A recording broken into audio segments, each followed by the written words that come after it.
Yeah, and just Hi. In the run-up to this Christmas, the climate in Europe's streets is growing more heated, and starting with the Yellow Vest movement in France, people in many countries across Europe have been taking to the streets lately. Hungary was one of them, and many people have been protesting for the last 10 days there. Today, in this program, we will learn more about what's going on in Hungary, whose leader, Viktor Orban, is known for his public praise for Turkey as a model for aspiring illiberal democracies.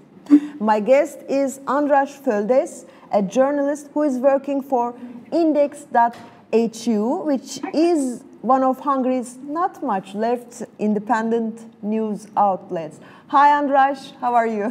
Thank you very much. thank you. Thank you. How are you? I would like to start with the initial moment for these protests. I mean, we know that the trigger was a new law passed.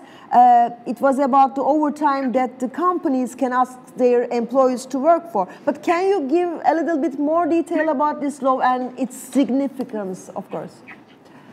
Yeah, well, this law would allow the employees to ask 400 hours more of work time from the workers, and it would allow the employees to postpone this to pay their salary with 36 months. So it's very bad solution for the workers of Hungary, and most of the workers, you have to know, work in Hungary for German companies, for German car companies, while we have a shortage of the number of workers in Hungary. So if the government wants to keep on getting money from Germany, they have to force the workers to work more. Basically, that's behind this law. Oh, but this is not the only one. Actually, there's another one, which is about the juries. It would limit the independence of the court. And basically, these are the two major problems that shocked Hungarian people after many other things. I understand that, and it's very interesting because we have been hearing more and more about the way the media is treated in Hungary. I mean, and the Fidesz, the ruling party, is now have all the power in the parliament. Now, then the media, maybe they take over the media, and what's left? The judiciary. And you say that it's just about time that the ruling party will maybe have much more power over judiciary as well. Can you a little bit tell about this, this atmosphere? How is democracy there, and why doesn't Europe do much about it? Well, it's all around in the international media that the democracy in Hungary is declining. There are no doubts about that. All the signs that are important are on the table. Basically, there are attacks about civil society, attacks about against of the free media, the independent media. The courts are less and less free, and the power of government is increasing in every part of even the daily life as well. So just an example, people afraid of criticizing the government because they afraid of losing their job. So there's some kind of personal limit of speech as well, while there's an official limiting of free speech in Hungary. Why Europe doesn't do anything against that? Well, there are steps recently, like the Sargentini memorandum that was passed lately in the EU, in Brussels, but these are, doesn't really affect the Hungarian government steps. I understand that. What we hear also about these protests is that this time, in the beginning, initially, maybe the people were only some parts of the society were there. But lately, we hear that all the opposition left their differences and come together to protest the government. Is it true? How is the atmosphere in that sense? Is the opposition powerful enough to make a change, maybe politically? Yeah, well, there was you have to know we have had bigger demonstrations in the last couple of years. For example, for CEU, American founded university, which was chased out of Hungary, but the opposition was not behind these demonstrations as such as now. And now the demonstrations which was started because of these two laws had been mentioned against the law against the court and this overtime law, or as the opposition call it, the slave law in Hungary. And then the opposition wanted to read a five-point memorandum into the Hungarian national TV. And as the TV is controlled by the government, the opposition was not allowed to enter the TV and to read this five-point memorandum of the opposition, of the people, basically. Then these demonstrations became bigger, and more people joined, because it was not only against of these laws anymore, but it was also about the Hungarian media, the state media, and so on. So these demonstrations became somehow somehow demonstrations for democracy in Hungary, and it was by coincidence then the opposition, the demands of opposition and the demands of the people this time met. And this five-point memorandum was common, was a common interest of all of the opposition, from the far right to the left. So there was this, I could say, like magical moment when the opposition and the Hungarian people, the demonstrators, met. And now they act together. This is a very fragile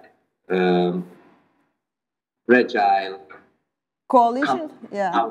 Coalition how works. So the foundation of this coalition is basically this five-point memorandum against these laws that were mentioned. But it's very interesting because they must understand each other in the least possible, and these 5 points you say. But do you expect the protests go on for a while on this coalition of the forces, or do you expect the government will, find a way to get over this as well? Yeah, well, you cannot say for sure. That is for sure that we will have another demonstration tonight, because the president passed this so-called slave law. So he signed it, and then people would gather by the parliament, and new demonstrations have started, and they will walk up the castle of Budapest, where the president's office is, and they will demonstrate, they will protest by his office. And we don't know how long will it go on, especially because the opposition is kind of weak, so they have to show more strength to keep up the fate of these people on the streets. We learned that the government, which is very familiar in Turkey as well, the way the government there treated these demonstrations, which is they try to dismiss it with the conspiracy theories. For example, saying these people are, soldiers of foreign states or the soldiers of Soros, which is also in Turkey lately became, person of attack by the government as well. Do you think, this helps? Because we know that the media is also retelling the same narrative to the people. And I remember, if I'm not wrong, 2 years ago, you were also, for example, attacked by such similar conspiracy theories yourself as a journalist. So how do people think about this narrative of government? Well, the line, it's a bit blurry, I guess, because of the line between Turkey and Hungary, so I haven't heard every word, unfortunately, so I'm a bit guessing, and if I don't answer exactly to your question, please put up the question again. But how people react on the conspiracy of the government about demonstrations, if it was the question, well, as the whole media basically is controlled by the government or the allies of the government, people are getting more and more fed up with these basically lies. So you have to know, in Hungary, the government is the biggest provider of fake news. So we don't need like small fake news websites, because it's official, so it was surveyed by experts that, like, for example, Russian fake news from RT or Sputnik and so on are spread by government media or media that is controlled by oligarchs of the government. And people are getting more and more cynical about this news. So they already said, okay, yeah, I'm in the army of Soros. So this is like a common joke at most people, or I will get a lot of money from Mr. Soros for demonstrating and so on. And you can see these jokes on the posters and billboards of the protesters as well. So people are getting fed up with these lies, and they don't really act accordingly anymore. But you have to know this is only the half of the country, and the other half of the country, especially the countryside, is behind Fidesz, the ruling party, and they are strong, and they are misled by these fake news media. And that's why the power of Fidesz is very stable in Hungary. So we cannot say like they are weaker in any way. One question, you said that the so-called slave law is passed because Orban has signed it. It is it will be used, against the workers. But how about the other law? Is there any way for government to take back it about the judiciary? No. It was not signed by Mr. Orban. It was signed because he's Prime Minister. Sorry, yeah. Yeah.